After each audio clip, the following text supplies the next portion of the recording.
I'm going to walk you through how to use the iMovie to import your video for the edTPA. What you're going to do is first open up iMovie, and then you go to File, New Event. So we're going to create a new event. You can call it edTPA, and this is the file that we'll be using for importing your video files.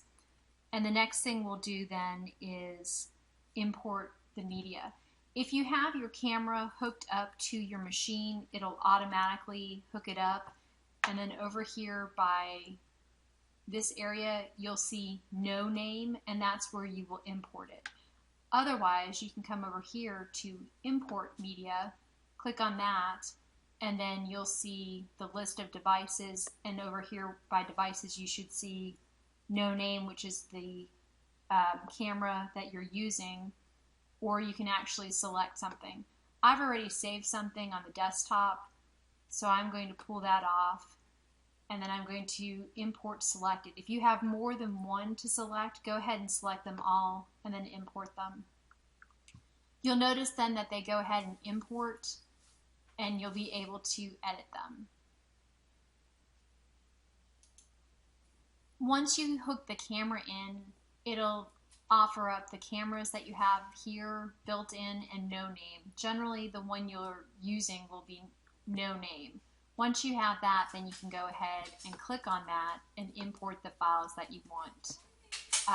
If you want them all, click on Shift and then hover over them and then put Import Selected. And this will bring them into your video file. If you decide you want to add more to the videos to your selection instead of just these, you can go back to import if you didn't get them all, and then choose another video. For instance, go here, click on it, and then import selected. And you'll notice up here in the corner, top right hand side, there's a little round circle, and as it's importing, it will show you the activity. You'll notice it's starting to download it. When the circle is complete, then the video will show up to the left over here, and that will be completed. If you decide that you've forgotten something, you need to import another one, then you come back and it's still there. You can also choose to import all. However, if you import all, it will take a bit longer to go through the process. And it is nearly finished.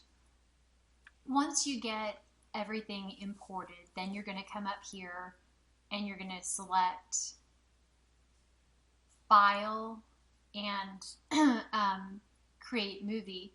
And when you do that, make sure you select No Theme. To do that, then you'll select No Theme and you'll hit Create. And you can definitely name your movie. Maybe you want to name it First Lesson, and then this will go in the edTPA folder. You'll go ahead and hit OK, and here you have your first lesson. And what you're going to be able to do from here is you'll be able to use all of these different clips in this first movie. And we're going to go ahead and start trimming a few of these in just a second. We're going to go to Window, and we're going to use one of our selections here, and we're going to swap the project and event so that it flip-flops the order as I'm used to seeing it that way. And you'll notice that you've got these two different videos, and we can go ahead and splice them if we want to. Okay, so in order to do that, we're going to go ahead and start with this first lesson. Once you have the video that you want to modify, you'll come down to the bottom and you'll be able to see that this is 11.4 seconds and it's from the GoPro. These are some other ones that are from different areas, and they are 23 seconds, and you'll see there's a space here, and this one's 56.9 seconds.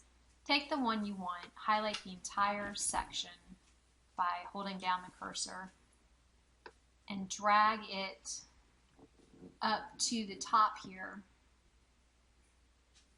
and this will allow you then to push the space bar and see what's going on in this area. If you want to come up to modify, click on there, and then go up to the top and hit modify and split clip. By doing this, you'll be given two cursors that you can cut part of it. So you can come to the beginning here, and let's say there's really nothing going on in the clip in the very beginning. So you click on that. You can push play for the video, and then you can say, well, maybe you don't want that first part. So you come back up here, modify, and split clip. Whoops. Make sure you click on it first. And then by doing that, you can split it. If you wish to delete it, then you can delete it. So maybe you don't need that first part. Maybe you were talking to the students and you wanted to get rid of that first part. Additionally, you can also hover over it, and you'll see it says +1.02, and you can take it away that way as well. And so this means that it'll be 1.5 seconds into it before it starts, or you can just delete it. You would come up by or mark for and then delete, and that would delete that part. So you'd come back up to the top, mark for delete. And this is what you would do with all the additional clips that you have here. Once you have this to the area that you like it, and make sure you've saved it in your edTPA area. Once you have the video to the size that you want and the clips that you want by having split the screen and whatnot, then you're ready to share it.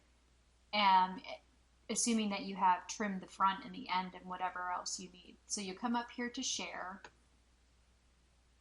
and then you will click File, and once you come to File, then you're going to want to go ahead and check the time. This is 6 seconds. This is extremely small. You won't have any issue with this, but make sure it is in accordance to the edTPA guidelines, and then make sure that it is the correct size. You don't want the file too big.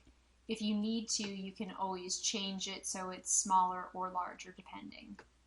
Once you've done that, deselect Add to Theater and go ahead and click Next.